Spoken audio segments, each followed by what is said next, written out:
Now then, it's Burnsy, and welcome to our regular Curiosity podcast, the CuriosityCast. Every episode we take questions asked by members of the public in Hull to try and get them the best answers from the very best brains in the city. Not all questions are about Hull, they can be about whatever you want to discover. For this episode, we're concentrating on the fate of a hugely interesting piece of the city's maritime history. The Hull's steam trawler Viola was built almost 100 years ago in Beverley, please note, and had a remarkable working life. As part of the Hellier trawling fleet, it saw action in World War I and actually saw action in the Falklands War. It started the Falklands War, I think. We'll find out from our guest very shortly. It's an amazing piece of history, which was why you may recall a few years ago, after the Viola was discovered beached and abandoned in South Georgia, a plan was hatched to refloat it, bring it back to go on display in Hull, much like the Arctic Corsair. The Viola is the oldest surviving steam trawler with its engines still intact, and the idea was that it would become part of Hull's maritime festivities in 2026. There's a flaw in the plan, or the plan has not quite come to fruition. Flaw's probably the wrong word. But things didn't go quite according to plan, and there are intriguing new developments even afoot. Here to tell us where we are with all things Viola is the Viola Trust's project manager, Norman Court. Norman, nice to see you. Thank you very much for coming in and chatting to us on the CuriosityCast. Why is this? I mean, I mentioned it started the Falklands War.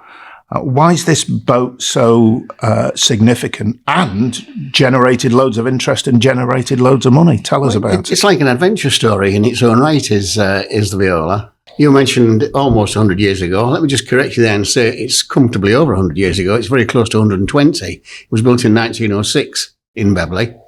And interestingly enough, just a couple of years ago, when one of the people went down to look at it in Gritvic, and they found that the steel on the hull was actually thicker still than some of the vessels that have been built in modern times. So it's been around for a long time for no accident. It was a well-built vessel in Beverley in 1906, yeah. And it seems that everything it's done has been adventurous all its life. It started by fishing the North Sea, and it's interesting, when you think of the difference that the railways made to the world, because they meant that fresh food could be transported around quickly and efficiently, which meant that the boxing fleets, as they called them, the fleets that sat out in the North Sea for weeks on end, transferring the daily catch in a box to a fast cutter, which came back, they could create the fish and chip boom, if you like. So there she is, right at the beginning of when fish and chips became a national dish, all really aided by the growth of the railways. And that was the first part of her life, spending time out there. It always makes me chuckle that the guy who had it built, he had something in present day terms, about £50 million worth of fleet built. Right. 30 vessels built, all more or less at the same time through Beverley and North Yorkshire. But it's always fascinated me that, she's been so involved in that change in cultural philosophy. And yeah, there she was out there for weeks on end. And the guy who had it built insisted that he had an open bridge on it. So it sat out there in the North Sea for something like 320 of the 365 days of a year. And the guys on the bridge were in all weathers. Because he didn't want them to get soft. This is Charles Hellier, yeah? That's Charles Hellier, yeah. And did he name most of his fleet after Victoria? He named all Shakespearean characters. He named all of them, yeah. And in fact, as one of my colleagues would tell you, he's a bit of a Shakespearean nut. He even called his son, I can't remember the name of his son, but he named his son as a Shakespearean character. No, it was a boy, funnily enough. But you were nearly right. He named everything Shakespearean, and so that's why we pronounce a Viola. I think the correct pronunciation is the Shakespearean one of Viola. Yeah. Don't confuse me now, Norman. I'm going with Viola on the CuriosityCast. So I'm fascinated. How did it start the Falklands War? Well, it started the Falklands War by being finally parked in Great Dickon in South Georgia in 1964, I think it was, when it ended its working life. And it was parked, I say parked, that's not a technical nautical term. It was berthed, it was driven into the bank and wedged into the bank alongside a couple of other ex-trawlers. It sat there basically just getting old and its life having been spent. And a group of Argentinian scrap dealers landed in South Georgia, ostensibly to cut her up. But there is the Argentinian flag.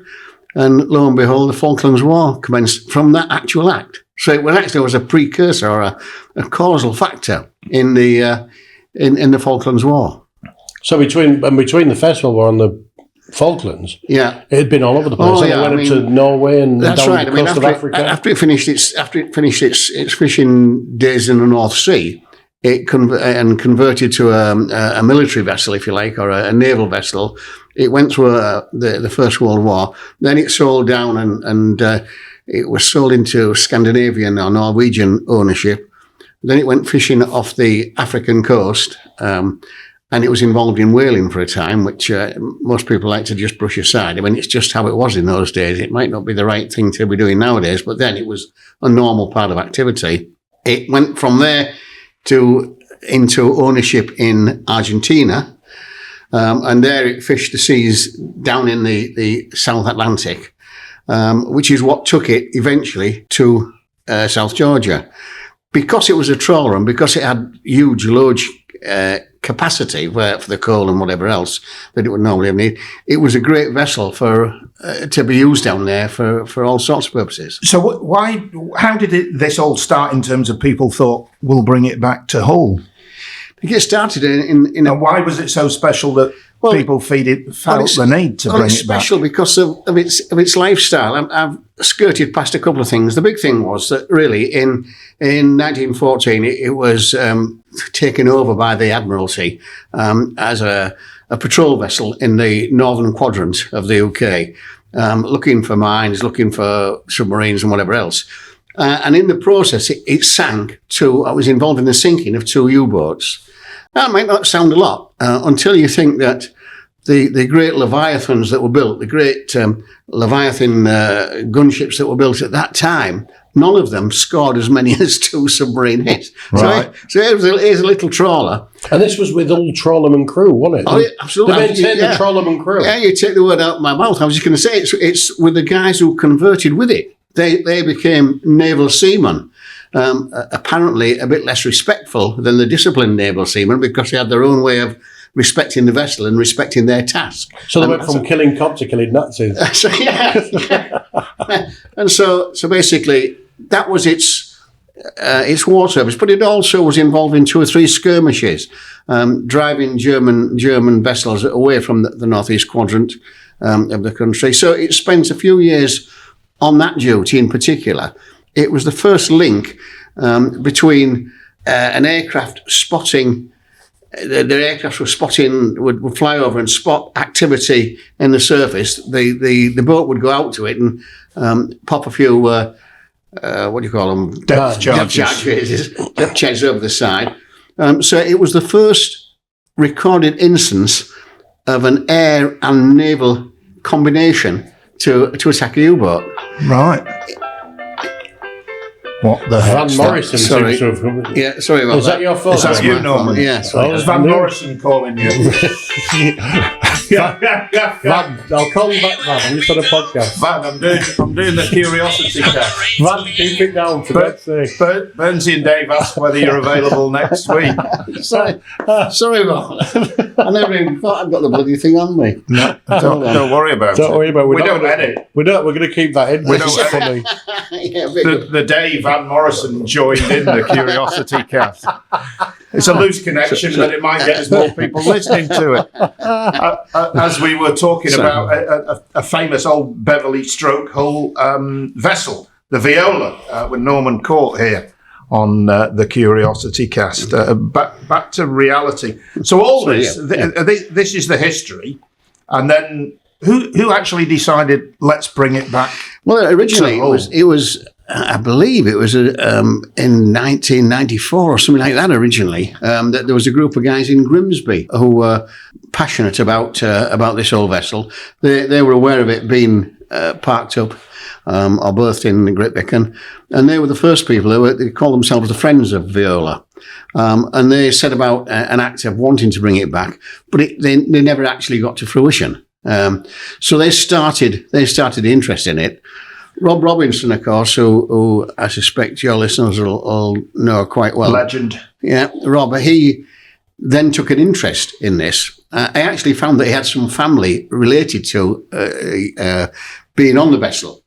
So he got a very close interest in it. Rob started to research it. He gave a talk about it at one of his historical talks, and a guy called Paul Escreet, who owned the SMS towage business, he was there. Lovely bloke. Yeah, great guy, Paul, and he was there, and he talked with Rob afterwards, and he said, if you're wanting to bring it back, this is the way to do it. And so because that association we should make the point, it's in remarkable shape, isn't it? Oh, absolutely, yeah. I mean, I mentioned about the thickness of the plating, for instance. But generally speaking, it's in perfect shape. In fact, during this whole period we've been involved, there have been a bunch of guys have gone out there to clean it out and to take any bad substances out there. They haven't actually got all of it out, but to take and to refloat it because it was dipping down. And they said it was in remarkable condition. So it's been cleaned out once, and now it's got a few holes. But I'm talking about holes the size of stuff you get in your jumper, not holes the size of and the engine's still in relatively good fettle. Engine's intact. Here's a question actually from Trevor, pertinent to this in the Avenues area. How did it end up in such good nick? Well, there's a lot of questioning about that, and the theory that most people seem to go is that it was the thing we shouldn't talk about. It was its whaling life and the oil and the blubber that were involved on the deck that may have actually certainly protected the wood in terms of the plating. Probably just the sheer thickness of the plating and the quality of the building in the first place. Right. But the wooden interior, it was thought that But also, where it is at Great Viken, it's in a pristine environment, isn't there? So there's nothing to... It is pristine. No pollution. Yeah, you're right. No. You're right. But of course, it's berthed and it is tidal there, so the tide goes in and it comes out. And as Paul Escreet always comments, it's a little bit like a sandpaper. The tide comes in, and it enters the vessel through the hole, and then it flows out, and it goes in and out like a very gentle sandpaper all the time on these floors in the hull. So the holes in the hull are not massive, and in fact it does float. It has been floated when it was cleaned out. They floated it into the bay and put it back again. So it's in good order in broad terms. I suppose one of the big burning question is that a lot of money was raised. People got really serious about it. How much dosh was raised to bring it back? Well, it's such a hard question to answer. I know that sounds a poor answer. I can tell you how much we aimed for to start with. And to start with, originally, we aimed for just under £4 million. And that was split almost into two parts. Half of it to bring it back, the actual physical act of bringing it back. The other half to refurbish her. Now, we had pledges which covered the refurbishing, as near as damn it. That was something like 90-some%. So that 1.5 to 2 million was covered, not by cash coming in, but by promises and assurances and commitments once the vessel came back. In terms of the bringing her back, that was the real problem. And you can understand it when you think about it. I mean, it was very hard to ensure that process. And people were saying, well, look, it's a great idea. We love it to bits. And when you get it back, yes, we'll put money in. But getting it back, there's a certain amount of peril to it in most people's minds, and that's where the risk was. So it was very difficult getting the cash to bring her back. And again, this is all in commitments. It's not cash collected. It's people saying, when you're ready, that's what we'll commit to. We were something like 60% through the first half of the cost and 90-odd% through the second half of the cost. So we're pretty well down the road. And we should mention as well that Alan Johnson came on board, then MP, obviously, for Hull West and Hesel. Yeah. And he went after lottery funding, didn't he? He tried to get some lottery funding. He did. And the irony was that it was like a perfect heritage project. And they couldn't get the money because they can only spend the money on things that are in British waters. Yeah. So they couldn't give them the money to get it back to British waters because it wasn't in British waters. I thought technically it was, because... Well, we fought a war, didn't we? Well, exactly. It started the war. But they wouldn't give them the money. They wouldn't give them the money, would they? And bizarrely enough, this argument, this point of view went all the way up through the royal family. I mean, Princess Anne is very familiar with the vessel. She's seen it when she's been down there. Prince Charles, as he was then, King Charles as he is now, he also pitted himself against whatever the establishment is that you pit yourself against for this kind of argument, and said, look, he thought this was crazy. But he lost as well. So there was a lot of heavyweight attempts to adjust the lottery posture to incorporate this. But so all failed. What ultimately, sort of wrong word, but I can't think of another one, sank the project, as it were? The project for bringing it back. In terms of bringing it back, because we'll come to what's going to happen. There is something happening. What really caused the change in space was, as I say, we're maybe 60% of the way through the funds to get it back, and 90% of the funds that we need when we've got it back. And you got all the permissions off South Georgia. Oh, absolutely, and everybody, yeah, all the technical stuff. But then COVID came along. And when COVID came along, it got really difficult. You have to understand the process by which we get it back very briefly to understand why it's cost. The way to get it back was going to be to build a cradle that sat beneath her, sink this into the bay, and then float the vessel over her and lift the cradle up and lift Viola in one piece onto the deck of a heavy lift vessel. And there were about 4 of these heavy lift vessels circulating the world. The logistics were horrendous because the cradle had to be somewhere that the heavy lift vessel could collect it to bring. The boats had to be prepared, and they had the Chilean shipbuilders out to prepare it and patch it so it could float into the thing. The position had to be right. The demurrage, the cost of doing nothing. In other words, if you got a bad day of weather, it was £40,000 a day penalty for this heavy lift vessel. The timing had to be that the end of the Austral, that's the South Atlantic summer there, the end of the summer there when the reasonably mild, fairly close to the start of the northern hemisphere summer waters, which would be a bit more gentle. So the timing was tight. And you had to not interrupt the natural environment as well, didn't you? Absolutely. You had to keep it all exactly as it is. Yeah, we had to have a major, it cost us £30,000 to have an environmental impact assessment so that when we pulled the boat out of the shot, we didn't cause other. So all that was part of the logistics of the thing, which were pretty challenging. But of course, with COVID, then one of the round-the-world vessels, round-the-world heavy lift vessels, ceased trading. Well, that meant for a start that the bill went up by about 40% instantly overnight because there were fewer of them. The locations of them were not as convenient. I mean, we were going to have the cradle built in South Africa because that was on the route that the heavy lift vessel could bring it in. And so it goes on. And those cost increases put something between 1.25 and 1.5 million on the total cost of bringing it on. And at that point, the trustees, we all put our hands up and said, look, we're not going to do it. We could have got one built up in the northeast, a brand new one, a total replica if we wanted, for something like £1.5 to £2 million. Right. And this was going up by more than that cost in the increase. So that's what knocked the recovery process on the head. Right. So COVID, there you go. COVID strikes again. Over the course of however many years that was, 2 or 3 years, the boat was deteriorating yes, as well. It was still getting worse. You're back to that sandpaper effect, the water coming in all the time, every day, slowly sandpapering.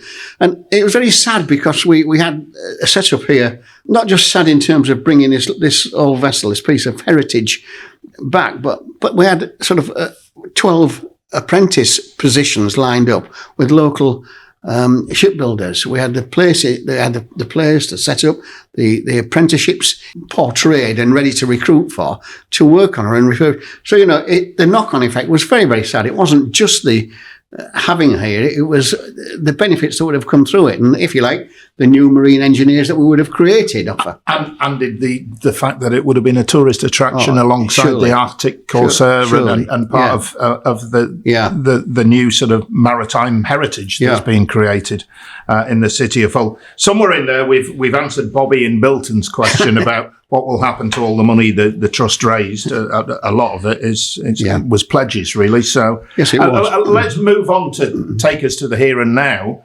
because there is, I know it's not coming back, but something's happening. That's right. What can you tell us? Well, I suppose the discussion was fairly obvious. If we can't bring it back physically, can we bring it back virtually? Such a great story. I mean, I'm used to telling the story starting at chapter 1 and finishing at chapter 50 or whatever it is, and we've ducked in and out of it a little bit.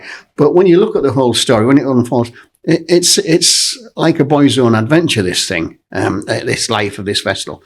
So it's just got to be recorded. It's a major part of the heritage. We in this whole process, we have had so much interest.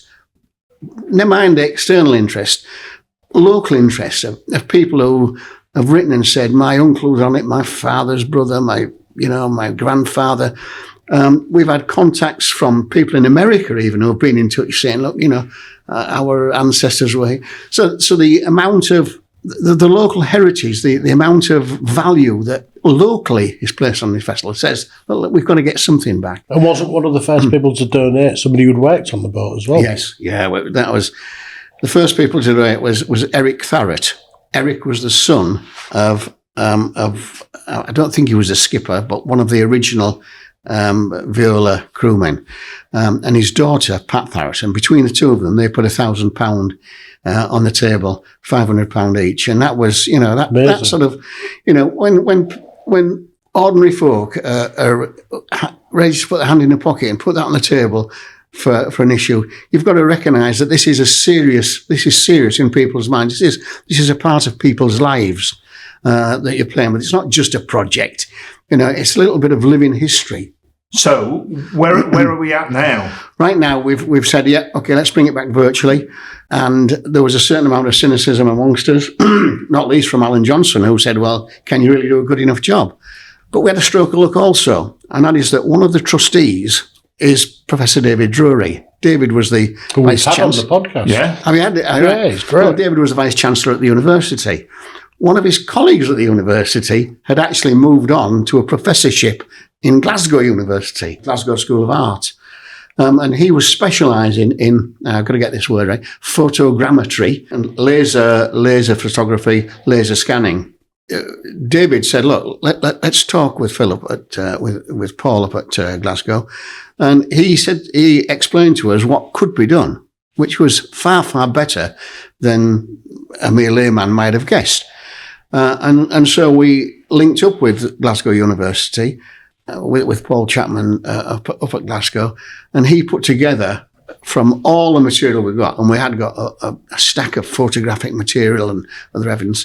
He put together a treatment, a virtual treatment of the life, or a virtual treatment of the life of Viola. We call it virtual Viola. Sorry, that's how we refer to it.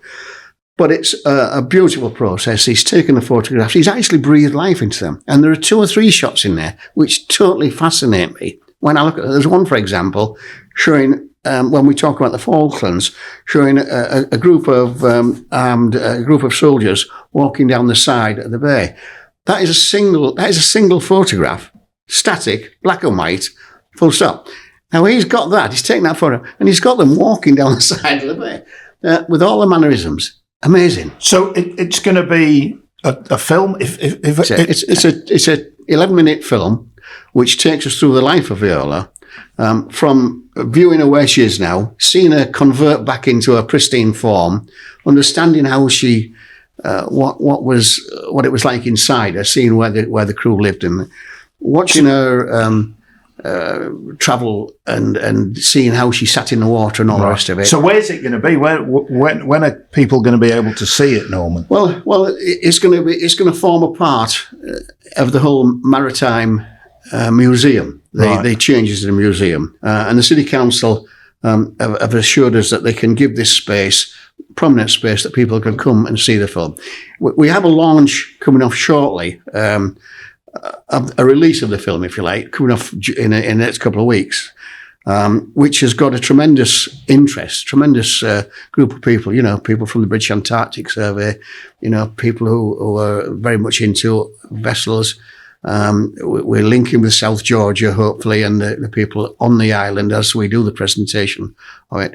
So that's going to be the first viewing, but that's not a public viewing. That's an invited viewing of all those who've contributed or given us assistance or have a professional interest, if you like, in maintaining older craft.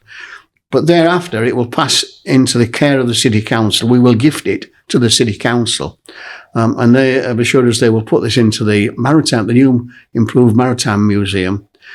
Originally, it would have been great, because if it had been in the book, the dock that was intended, it would have been maybe 100 yards from the Arctic Corsair. Mm-hmm. And we used to sort of view this as, oh, crumbs, in 100 metres, you could travel 100 years, sort of in either direction. That can't be the case, but they are going to put it into the museum, give it some prominence, and it will be there for people to come along and view. And as I say, it's an 11-minute film that takes you through the life from beginning to end.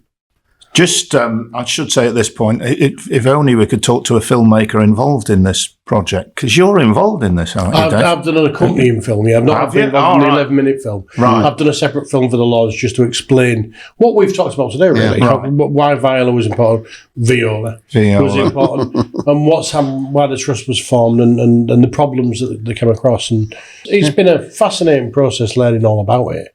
And I think, because the boat is...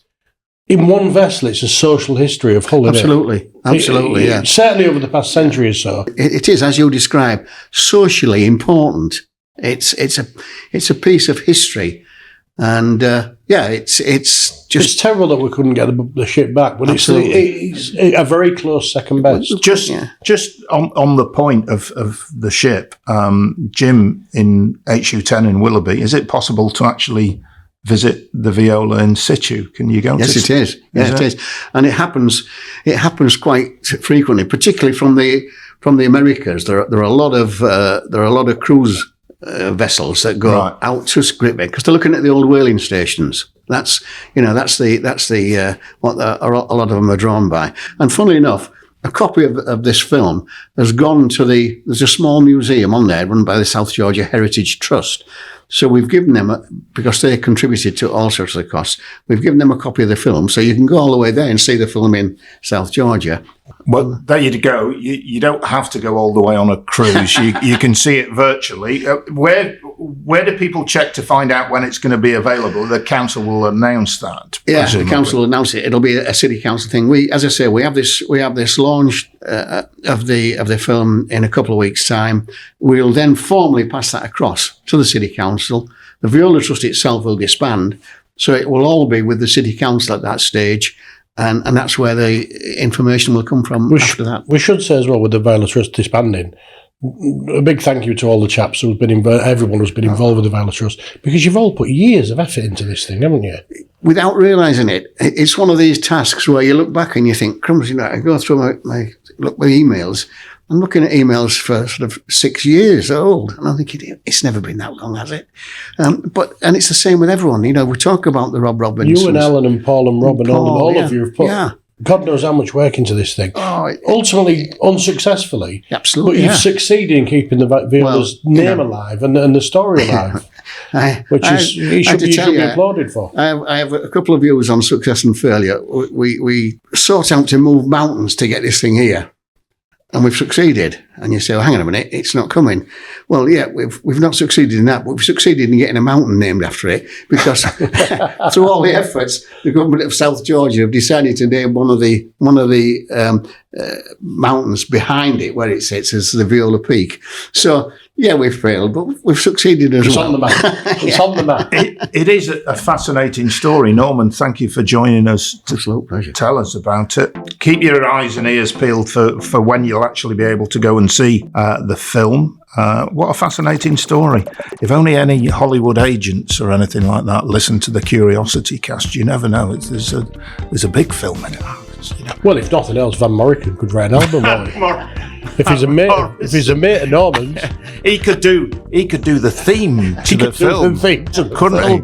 We'll see what happens. That's it for this episode of CuriosityCast.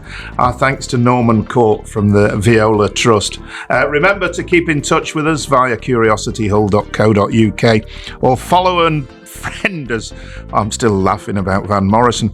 We are Curiosity Hull on all the main feeds. We'll be back very soon with more quality answers to whatever question you'd like to ask.